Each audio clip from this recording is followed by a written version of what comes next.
Sanctuary next Sunday morning. No, next Saturday afternoon. Whew, good thing I got that right. Yeah, whew, at 6 p.m. You'll get to hear from several different groups, including our very own chancel choir. So you should definitely come and not only support them, but you'd also be helping support the WECAN program, which is what I'm in charge of. And to tell you a little bit about that is Kim Bay. Good morning.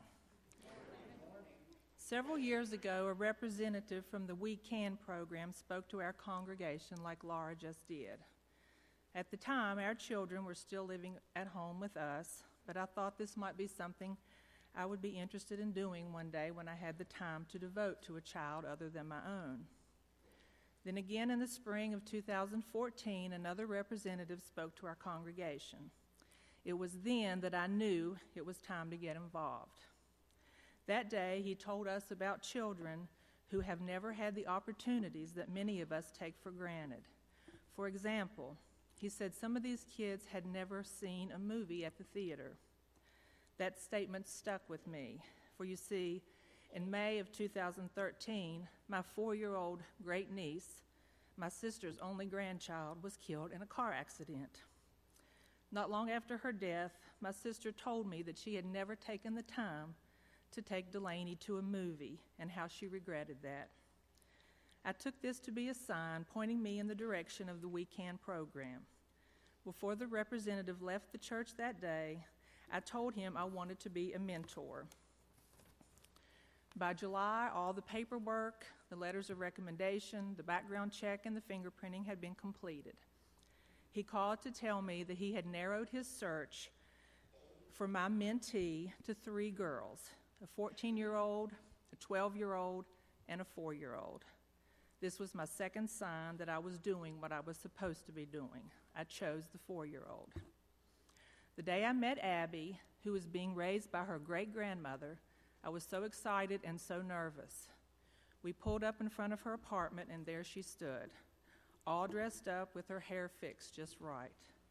As I got out of my truck, she came up to me and asked, "Are you my big sister?" And I said, "Do you want me to be your big sister?" She immediately turned and ran away screaming, "No!"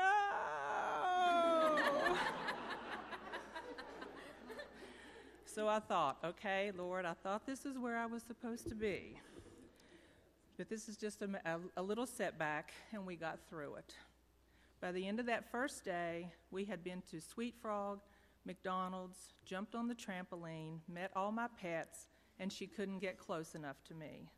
Since then, we've been to 3 movies, the State Fair twice, a concert, the Wildlife Park in Fort Chiswell, had picnics, made cookies, decorated cupcakes, taken animals to the vet. We've come to the All Saints Day and Easter egg hunts here. We've driven around to look at Christmas lights.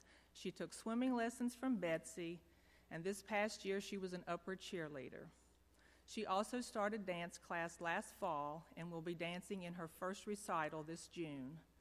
We spend every Tuesday evening together going to class and then to the Dairy Queen or Sweet Frog. I call this time Tuesdays with Abby. Yesterday we spent the day at Virginia Tech's Vet School open house, and she had a ball.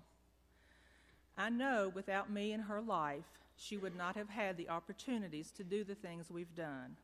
I also know, without a shadow of a doubt, that I'm making a difference in the life of this little girl.